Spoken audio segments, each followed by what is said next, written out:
আসসালামু আলাইকুম। কেমন আছেন সবাই? আশা করি সবাই আল্লাহর অশেষ রহমতে ভালো আছেন। আমরাও আলহামদুলিল্লাহ ভালো আছি। বিডিরূপা ব্লগসে নতুন আরও একটা ভিডিও নিয়ে হাজির হলাম আপনাদের মাঝে। আশা করি আজকের ভিডিওটি আপনাদের ভালো লাগবে। থুকু ভিডিও বললে তো ভুল হবে। আজকে আমি আপনাদের সাথে শেয়ার করব একটা রেসিপি, যেটা আমার মা নিজের হাতে রান্না করেছে। এই কচুরলতি রেসিপি। এই রান্নাটা কিন্তু অসম্ভব মজা হয়। হয়তোবা এই রান্নাটা অনেকে খেয়েছেন, আবার হয়তোবা অনেকে না খেয়ে থাকতে পারেন। যারা এই রান্নাটা এখন পর্যন্ত খান নাই, তাদের জন্য আজকের এই রেসিপিটি। যাই হোক, কথা না বাড়িয়ে চলে আসি কিভাবে রান্না করে।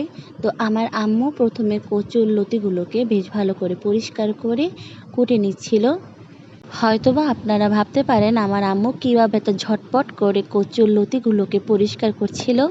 এই কচুর লতি পরিষ্কার করার একটা সহজ উপায় হলো, আপনারা মূলত যে দিনকার এই কচুরলতি কিনে নিয়ে আসবেন রান্না করে খাওয়ার জন্য, সেদিন রান্না করে না খেয়ে এই কচুরলতি বাসি হওয়ার জন্য 2 দিন রেখে দেবেন।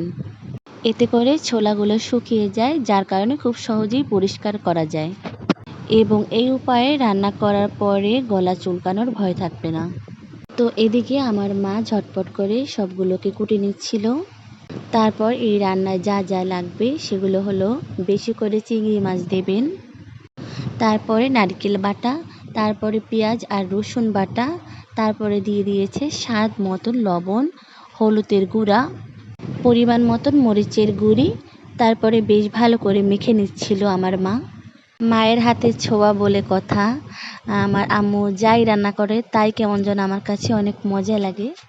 এই পর্যায়ে মাখা শেষ হয়ে গেলে পরিমাণ মতন তেল দিয়েছে। তেল দিয়ে আবার বেশ ভালো করে মেখে নিচ্ছিল। আমার আম্মু আবার একটু তেল দিয়েছে। আপনারা একটু বেশি পরিমাণে তেল দেবেন, এতে করে খেতে আর একটু বেশি মজা লাগে। তারপরে কচুর লতিগুলো আবার দিয়েছে। কচুর লতি দিয়ে আবার বেশ ভালো করে মেখে নিচ্ছিল। এই রান্নাটায় কিন্তু চেষ্টা করবেন কচুর লতিকে একটু ছোট ছোট পিস করে কাটার।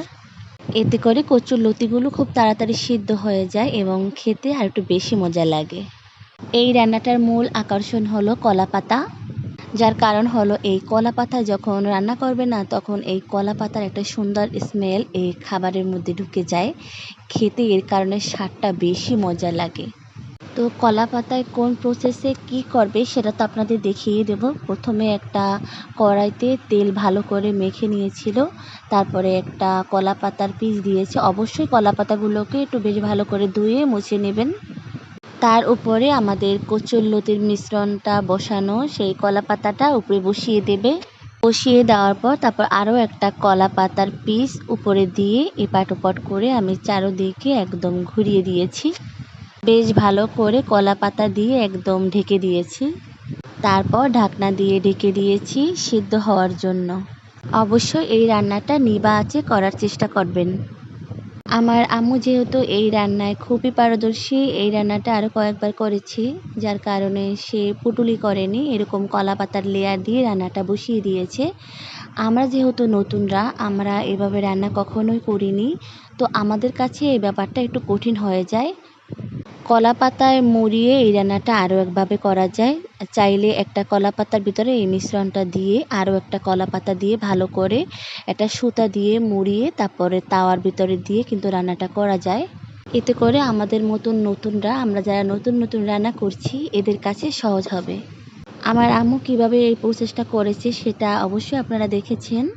যখন সিদ্ধ হয়ে গিয়েছে তারপরে এই পাতাটাকে একটা ঢাকনার উপরে নিয়ে তারপরে তাওয়া বসিয়ে আবার উল্টে নিয়েছে। অবশ্যই দেখে আপনারা বুঝতে পেরেছেন। এই পর্যায়ে রান্নাটা কিন্তু একদম পুরোপুরি হয়ে গিয়েছে। আমার প্রিয় আপু এবং ভাইয়ারা, যারা আমার সাথে থেকে এই ভিডিওটি প্রথম থেকে শেষ পর্যন্ত দেখে নিয়েছেন, তাদেরকে জানাই অসংখ্য অসংখ্য ধন্যবাদ আমার পাশে থাকার জন্য। গ্রামীণভাবে কলা পাতায় মোড়ানো কচুরলতির এই রেসিপিটা যদি আপনাদের কাছে ভালো লেগে থাকে, তাহলে ভালোবেসে একটা লাইক দিয়ে দেবেন।